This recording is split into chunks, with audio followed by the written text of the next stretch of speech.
Численность населения у нас сейчас составляет всего 9 миллионов 100 тысяч, а еще Официально. 5 лет назад было 9 миллионов 400. То есть 300 тысяч за 5 лет, и это Белстат ничего не знает про то, что из Беларуси уезжают люди.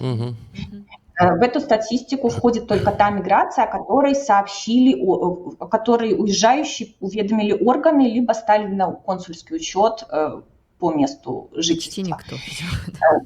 И если эту динамику продолжить мысленно на 10 лет вперед, 50, 100, то могут мурашки побежать по спине, потому что 400 человек за 5 лет, за 50 это 4 миллиона, а за 100 это 8 миллионов, а нас всего 9 миллионов. Поэтому, то есть, если все так будет продолжаться, то через 100 лет белорусов будет меньше половины Минска от всего населения останется.